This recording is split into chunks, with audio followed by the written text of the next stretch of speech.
పాకిస్తాన్ ఆక్రమిత కశ్మీర్ అనగానే మనకు వెంటనే గుర్తొచ్చేది దశాబ్దాల వివాదం. కాని గత కొద్ది వారాలుగా అక్కడ పరిస్థితులు ఊహించని విధంగా మారిపోయాయి. ఒక ప్రముఖ పౌర సమాజ కూటమిపై నిషేధం విధించిన తర్వాత ఆ ప్రాంతం తీవ్రమైన అశాంతికి గురియైంది. అసలు గ్రౌండ్ లెవెల్లో ఏం జరుగుతోంది, ఎందుకు జరుగుతోంది, దీనివల్ల ఆ ప్రాంత భవిష్యత్తు ఎలా ఉండబోతోంది? ఈ విషయాలన్నింటినీ ఈరోజు మనం చాలా స్పష్టంగా, లోతుగా విశ్లేషిద్దాం. ఈ పరిస్థితి తీవ్రతను అర్థం చేసుకోవాలంటే ముందుగా మనం ఇక్కడ జరిగిన ప్రాణనష్టాన్ని చూడాలి. ఇది కేవలం ఏదో చిన్న రాజకీయ విభేదం కాదు. ఆందోళనకారులకి, భద్రతా బలగాలకి మధ్య జరిగిన ఈ ఘర్షణల్లో అక్షరాల 30 మందికి పైగా ప్రాణాలు కోల్పోయారు. 200 మందికి పైగా తీవ్రంగా గాయపడ్డారు.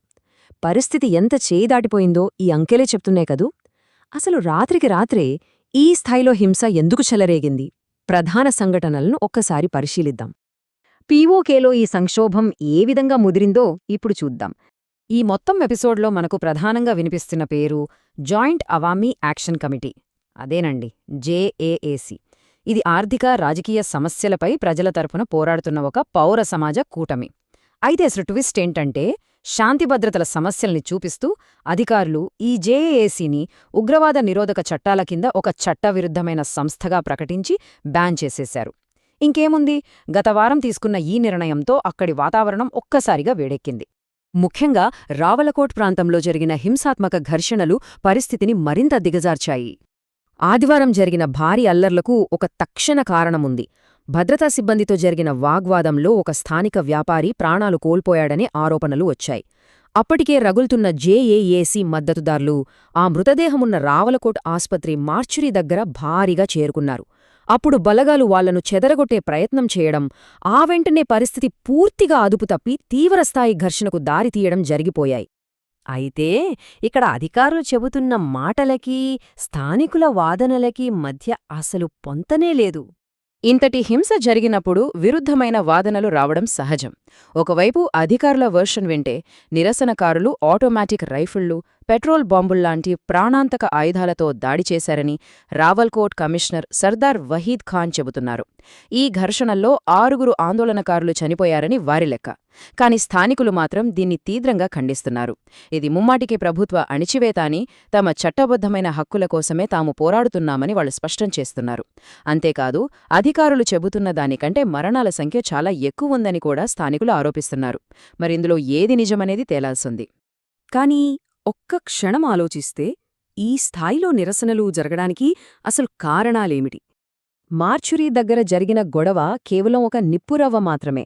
దీని వెనుక పెద్ద రాజకీయ కారణమే ఉంది. జూలై 27న అక్కడ ప్రాంతీయ అసెంబ్లీ ఎన్నికలు జరగబోతున్నాయి కదా.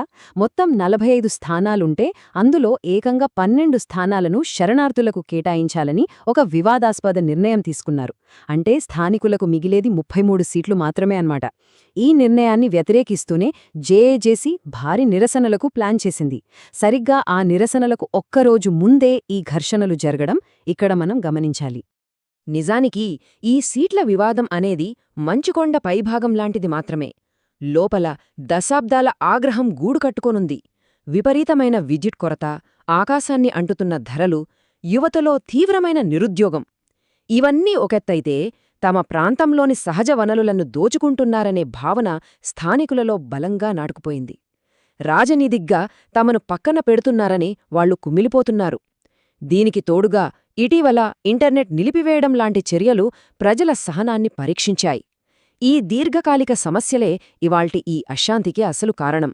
ఈ పరిస్థితులు ఒక సంక్లిష్టమైన వైరుధ్యానికి దారితీశాయి.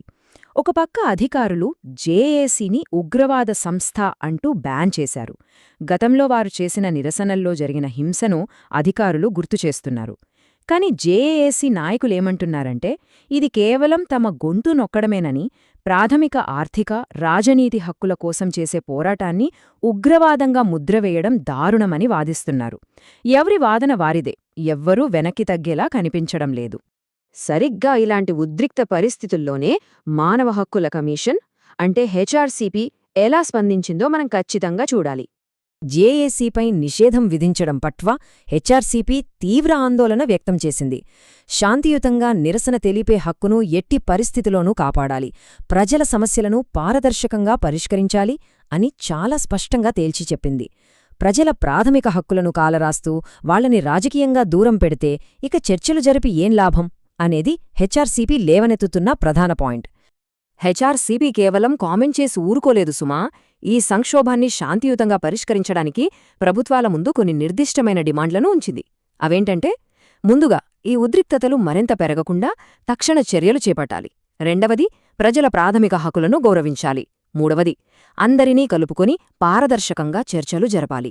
అన్నింటికంటే ముఖ్యంగా గ్రౌండ్ లెవెల్లో అసలేం జరుగుతోందో స్వతంత్రంగా అంచనా వేయడానికి వీలైనంత త్వరగా తమ స్వంత ఫ్యాక్ట్ ఫైండింగ్ బృందాన్ని, అంటే నిజ నిర్ధారణ బృందాన్ని అక్కడికి పంపుతామని ప్రకటించింది.